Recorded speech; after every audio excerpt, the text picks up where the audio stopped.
नमस्कार स्वागत करुच्ची ओडिया रोषे की आज मु आपण सहित शेयर करी पणस पोड़ पिठा।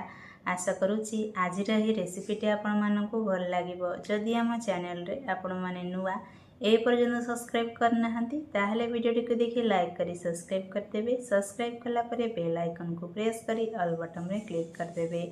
मु जो नुआ वीडियो आपण मानक सहित शेयर करी आपण माने फास्ट देखि परिबे। तो चलते देखि नबा आज रही रेसिपी।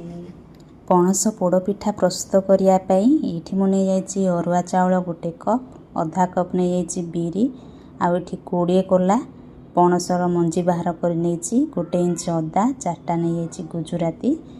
बिरी चाउल को 4 घंटा भिजई देती। एबे सबको आम ग्राइंडिंग जार रे देदबा।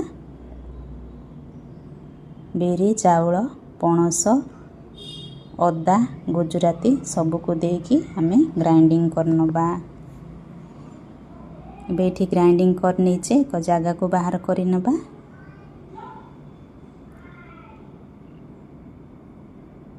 एबेठी जगह को बाहर कर नीचे एही परी चामच सहायता रे मिक्स करनबा 1 मिनिट पई।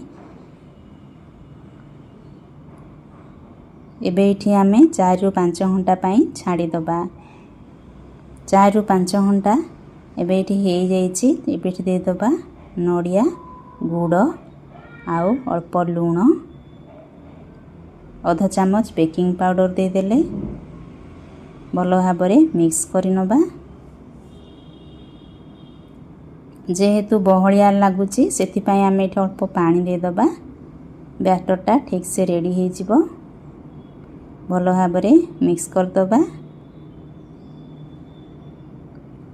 ये भल भाव मिक्स हो जाइए। एबे आमे गोटे कड़ाई रे कदली पत्र को यहीपरी धोईकी सेट करदबा। ता ऊपर देदबा गुआ घी। तापरे आमे बैटर को देदबा। तापरे यहीपरी हाथ रे आमे सेट करनबा। तापरे एठी डेकोरेट करिया पई नड़िया खंड गुडी को देदबा। यहीपरी बड़ बड़ नड़िया खंड मु कर नहीं। तापरे पाचिला पणस को डेकोरेट करनबा। आपण पाखे जदि ड्राई फ्रूट्स रखिछंती भाजिकी ताहले दे परिबे। ए टुटी फुटी दे देले तापरे गैस फ्लेम ऑन करिकी आमे एठी कड़ाई को बसई दबा। एबे एठी 3 रु 4 minute low to medium flame रे कुक करिया पई छाड़ीबा।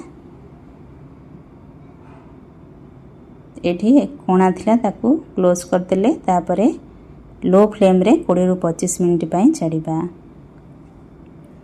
एबे एठी 25 मिनिट समय होई गला परे गोटे टूथपिक साहाय्य रे हमको चेक करबा। सुखिला बाहरला टूथपिक तो हमर एठी रेडी हो जाइए पोड़ पिठा। आको ठंडा हवा पई किछि समय छाड़ी दबा।